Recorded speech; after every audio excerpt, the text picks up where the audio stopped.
નમસ્કાર, હું છું પ્રિયા અને તમે જોઈ રહ્યા છો જનતા કી જાણકારી ન્યૂઝ। નજર કરીએ આજના સમાચાર ઉપર। મહુવા પોલીસ સ્ટેશન ખાતે શાંતિ સમિતિની બેઠક યોજાઈ।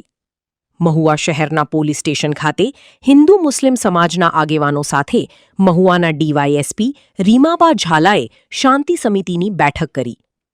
આગામી તહેવાર ભીમ 11 તેમજ ગુરુવાર શુક્રવારના રોજ તાઝિયા મહુવા શહેરમાં ફરવાના હોય ત્યારે સુલે શાંતિથી તહેવાર ઉજવાય તે હેતુથી બેઠક યોજાઈ હતી। બંને સમાજના આગેવાનોને શાંતિ માટે ડીવાયએસપી દ્વારા અપીલ કરવામાં આવી। આગામી મોહરમના તહેવારને અનુલક્ષીને આજરોજ હિન્દુ તેમજ મુસ્લિમ સમાજના આગેવાનો સાથે એક શાંતિ સમિતિની મિટિંગનું આયોજન કરવામાં આવેલું, જેમાં તમામ આગેવાનોએ ખૂબ જ ઉત્સાહથી હાજરી આપી અને પોલીસ અને પ્રશાસનને ખાતરી આપી છે કે આ જે તહેવાર છે નિયમ મુજબ કાયદા કાનૂન જળવાય તે રીતે ઉજવવામાં આવશે અને સુલેહ શાંતિ જળવાઈ રહે તે માટે પોલીસ તરફથી બી તેઓને અપીલ કરવામાં આવેલ છે।